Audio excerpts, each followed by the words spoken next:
या व्यासपीठावरती फक्त एकच वाक्य मला बोलायचं आहे. तरुणांची संख्या प्रचंड आहे. विशालदादा, आज तुम्ही या ठिकाणी उपस्थित आहे. एकच फक्त वाक्य सांगतो आणि या ठिकाणी थांबतो. काही लोकांनी वल्गना केल्या, टप्प्यात आलो की कार्यक्रम करतो म्हणे. हार बहादरा, माझा नेता टप्प्यात आल्यावर नाही, टप्प्यात आणून कार्यक्रम करतो. नेत्याचं नाव आहे डॉक्टर विश्वजित कदम आणि मतदारसंघ आहे कडेगाव पलूस. आज हा विराट जनसागर या ठिकाणी उसळलाय. मुंबईला गेलो की समुद्र पाहायला मिळतो, आज इथं माणसांचा समुद्र जमलाय. आज आपल्याला माहितीये डॉक्टर विश्वजित कदमांचा विजय हा निश्चित आहे. त्रिकाळाबाधित सत्य वाक्य आहे. मात्र एकच वाक्य आहे, गेल्या इलेक्शन वेळी फक्त 3000 मतांनी आपला नेता मागवता. यावेळी महाराष्ट्राच्या सर्वोच्च मतातनं आपल्या डॉक्टर विश्वजित कदमांना विजय करण्याची जबाबदारी स्वीकारूया. डॉक्टर विश्वजित कदम साहेबांचा, डॉक्टर विश्वजित कदम साहेबांचा, डॉक्टर विश्वजित कदम साहेबांचा. धन्यवाद. धन्यवाद. आणि नाव घेतल्याशिवाय कृपया कुणीही व्यक्त खरं तर होण्यासाठी मंचावरती उडा का. आज या ठिकाणी जयवंत गावटे आपल्या या पलूस कडेगावच्या विधानसभेचा अर्ज आज थोड्याच वेळापूर्वी आपले महाराष्ट्राचे लाडके नेते आणि ज्यांनी आपल्या या पलूस कडेगाव माझा गाव असं अस्तित्व निर्माण केलं ते डॉक्टर विश्वजित कदम उर्फ बाळासाहेब यांच्या या प्रचार सभेच्या ठिकाणी आपण बहुसंख्येने उपस्थित राहिलात त्याबद्दल आपल्या सर्वांचे आणि व्यासपीठाचे मी हरिभक्तपरायण विकास जगताप सर्वांचे आभार मानत आहे. खरं तर माझ्या आधीच्या वक्त्यांनी सर्व काही सांगितलं. विरोधकांच्या वरती काही बोलायचं नाही, कारण विरोधकांच्या वरती बोलून आपलं तोंड खराब करून घ्यायची आपली तरी अवस्था नाही. कारण आपल्या नेत्याने आपल्याकरता आजपर्यंत काही केलंय ही सगळ्यांच्या समोर सगळ्यांना माहित आहे. असे साहेबांची जी काम करण्याची नीती होती तीच आज बाळासाहेबांच्यात आहे. साहेब कुठं जरी असले आणि भाषण करीत असले तर मागून पाठीमागून कुठून तरी आवाज याचा, साहेब माझा मुलगा पुण्याला शिकतोय. साहेब लगेच बोलायचे, अरे त्याला बाजूला घ्या. साहेब त्या बोलण्याची खोच ओळखायचे आणि सांगायचे तुझ्या मुलाची मी फी माफ केली आणि उद्या दुसऱ्याच दिवशी कळायचं की त्याची फी माफ झालेली आहे. अशी लाखाने कोट्यावधीने फी माफ केलेलं कुटुंब म्हणजे ते आदर्श कदम कुटुंब आहे. मी जास्त काही बोलत नाही. ज्या वेळेला प्रचार चालू होईल त्यावेळेला हे हरिभक्तपरायांची तोप धडाडणारच आहे. फक्त आज वक्ते भरपूर आहे, त्यांना संधी मिळाली पाहिजे. मी एक छोटस गाणं 2च मिनिटात सादर करतो. ओ बाळासाहेब, तुम्ही नादच केलाय थेट, तुम्ही माणूस लय ग्रेट. पहिल्यांदा बिनविरोध निवडून आला या, दुसऱ्यांदा मंत्री तुम्ही झाला या. ओ बाळासाहेब, तुम्ही नादच केलाय थेट, तुम्ही माणूस लय ग्रेट. जिथं जिथं चर्चा तुमच्या नावाची आहे, तुमच्या नावाला डिमांड आलंय.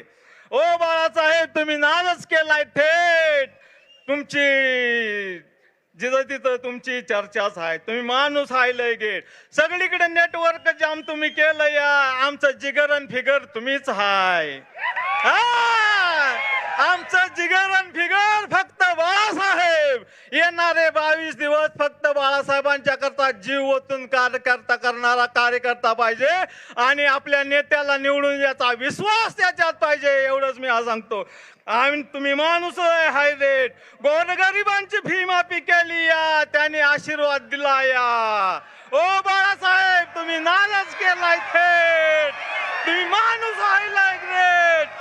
1 नंबर मतांनी निवडून आला या, महाराष्ट्रात मंत्री तुम्ही झाला या. ओ बाळासाहेब, तुम्ही माणूस हायले ग्रेट, तुम्ही माणूस हायले ग्रेट. एवढं बोलून मी माझे 2 शब्द बोलतो. जय हिंद, जय धन्यवाद. महाराष्ट्र. याच्यानंतर सतपाल साळुंके, माजी सभापती कृषी उत्पन्न बाजार समिती पलूस, आणि तयार राहायचं आहे विजय शिंदे यांनी. प्रत्येकाला 2 मिनिटाचाच वेळ देण्यात येतोय. आमचे दैवत डॉक्टर स्वर्गीय पतंगरावजी कदम यांना विनम्र अभिवादन करून आज डॉक्टर विश्वजित कदम यांचा अर्ज भरण्यासाठी आपण सर्व उपस्थित राहिला. आपले ज्येष्ठ मार्गदर्शक दादा बाळासाहेब, लोकप्रिय खासदार विशाल दादा, सर्व व्यासपीठ, पत्रकार, माझ्या भाईला भगिनी पतंगराव कदम, वहिनी साहेब, स्वप्नालीताई, सर्व शिवाजीराव कदम सर, 288 आमदारामध्ये महाराष्ट्रामध्ये असा एक मतदारसंघ आहे तो पलूस कडेगाव मध्ये आहे.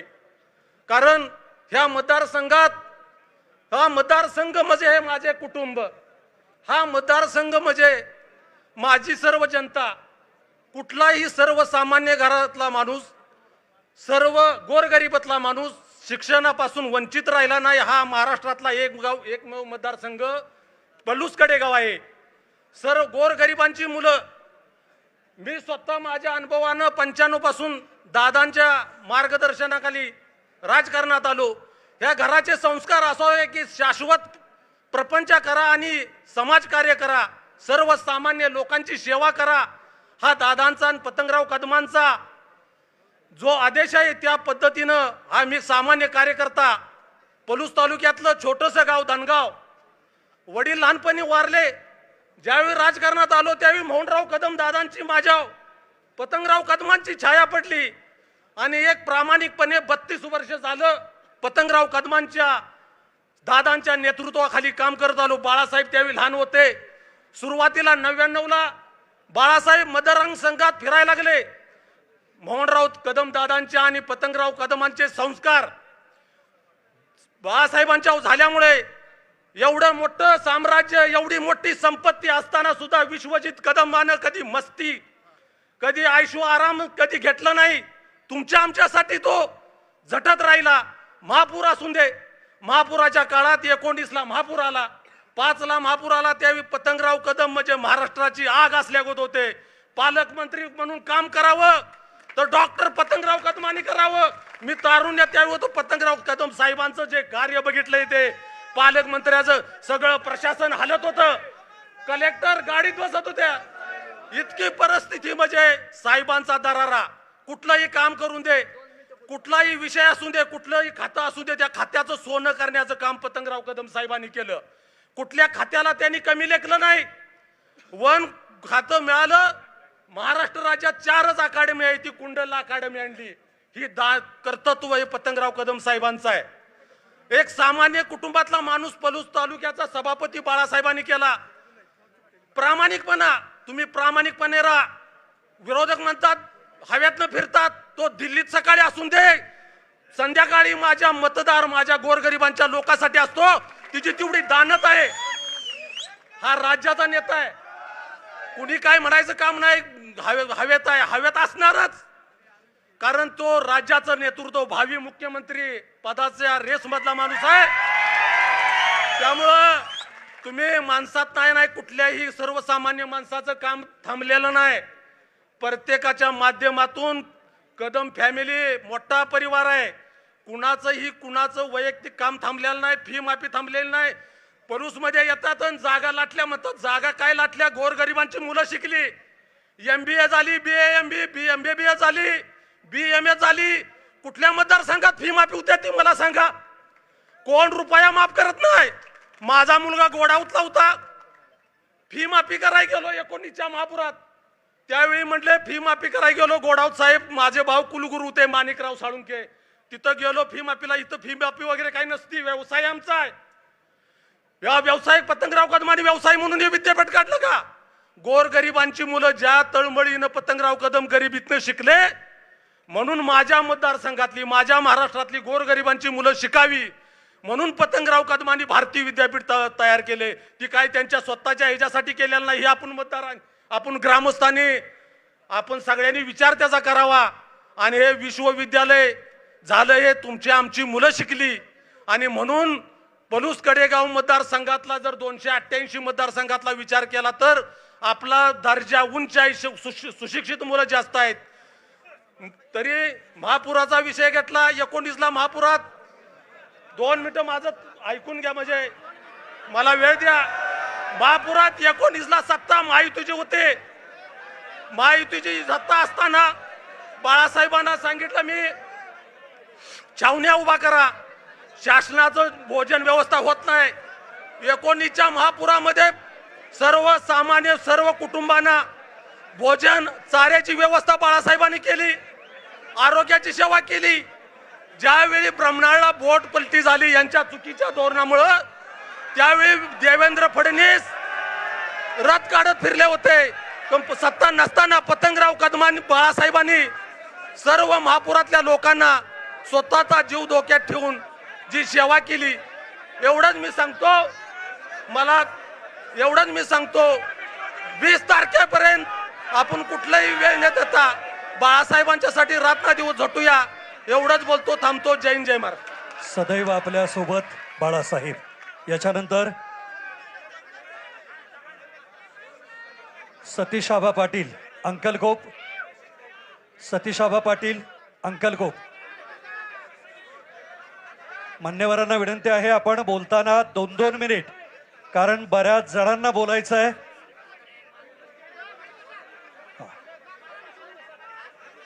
या ठिकाणी सतीश आबा पाटील अंकलकोप 2 मिनिट आपल्याला. ठीक आहे. सतीश आबा पाटील यांचा राष्ट्रीय काँग्रेस पक्षामध्ये या ठिकाणी प्रवेश होतोय. एक जोरदार टाळी आपल्या सगळ्यांच्या मधून या ठिकाणी देऊया. आणि आता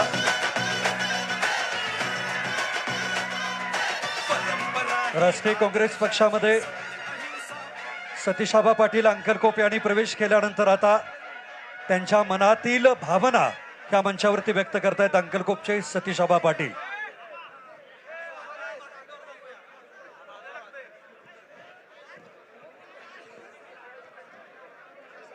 येत्या 20 तारखेला येऊ घातलेल्या महाराष्ट्राच्या विधानसभा निवडणुकींचं रणसंग्राम आता सुरू झालेला आहे. पलूस कडेगाव मतदारसंघातील आपल्या सगळ्यांच्या मनातील, आपल्या सर्वांना हवा असणारा आणि या मतदारसंघाचा गेल्या 25 वर्षापासून ज्यांनी उत्तम अभ्यास केला आहे असे या मतदारसंघाचे आमदार, आज ज्यांचा आपण उमेदवारी अर्ज दाखल केला ते डॉक्टर विश्वजित कदमजी, व्यासपीठावर उपस्थित असणारे वसंतदादांचे नातू जिल्ह्याचे खासदार विशालदादा पाटील, व्यासपीठावर उपस्थित असणारी सगळीच मान्यवर नेते मंडळी, मी सगळ्यांचा नामोल्लेख करून आपला वेळ वाया घालवणार नाही.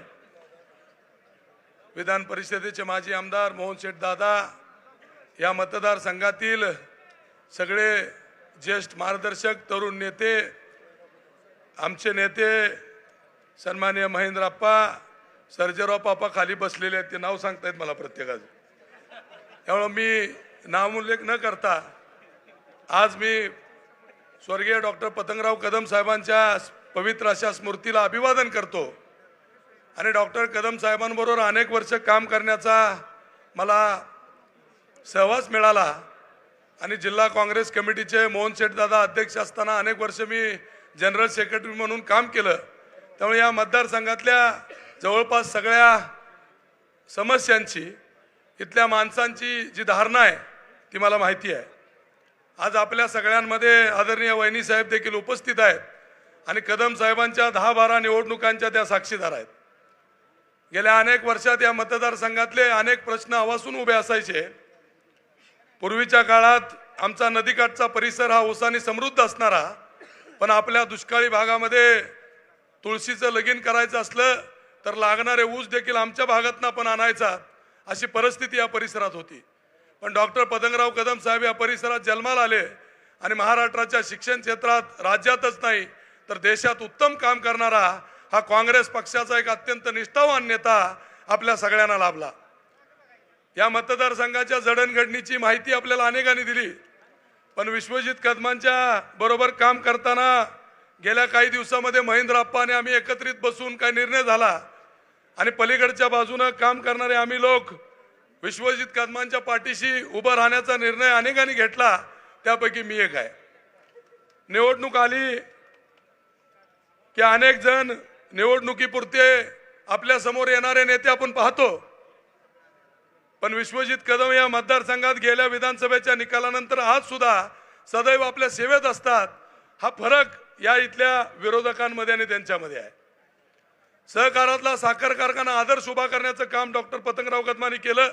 तो उत्तम कारखाना मोहन शेठ दादाच्या नेतृत्वाखाली चालला. या मतदारसंघामध्ये आमच्या एका सहकाऱ्यांचा कारखाना आहे. कुठं आहे का तपासून बघा, तो सापडतोय का बघा, तो निश्चितपणाने सुरू आहे का हे सुद्धा आपण बघण्याची आवश्यकता आहे. अलीकडच्या काळात आपण भाग्यवान आहे बाळासाहेब, आपलं कुटुंब सगळं एकत्र आहे.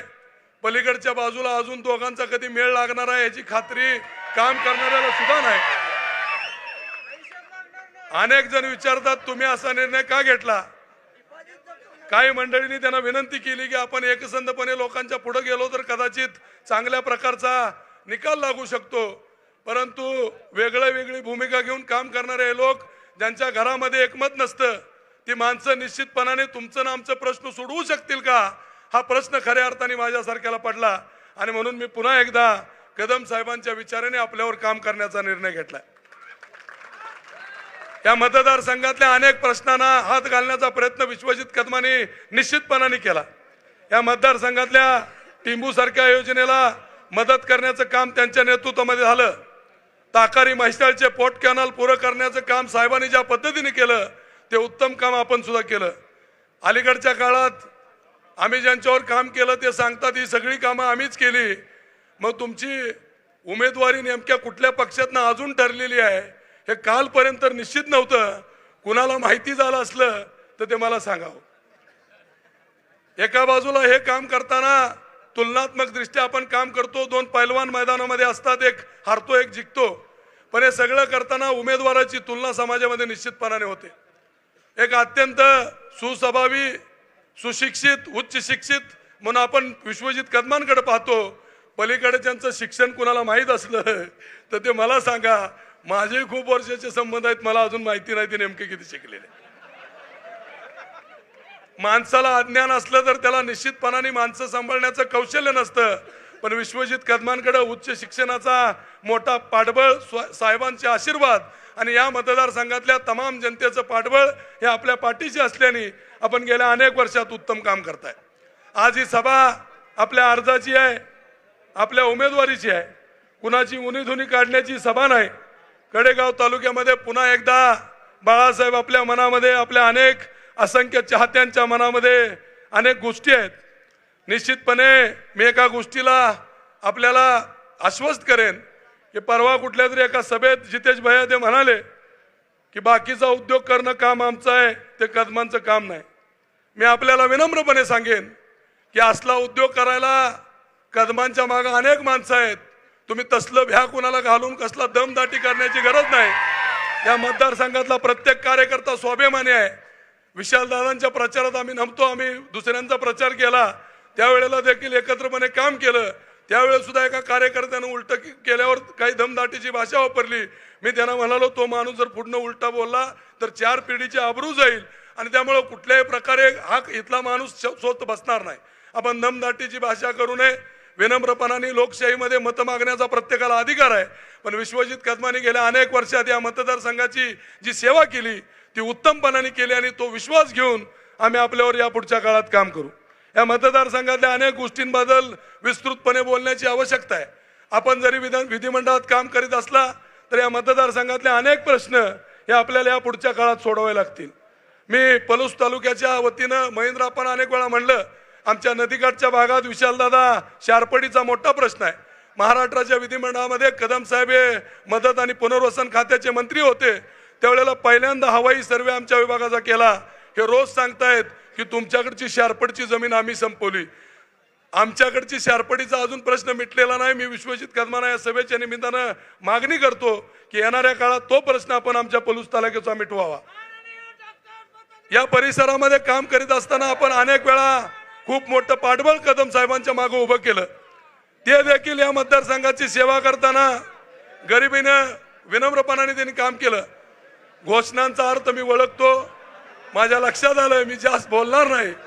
पण या मतदारसंघामध्ये ज्या प्रकारची दंडोकशाहीची भाषा या मतदारसंघामध्ये सामान्य माणसाला अडवण्याची, झिरवण्याची, त्याला धमकावण्याची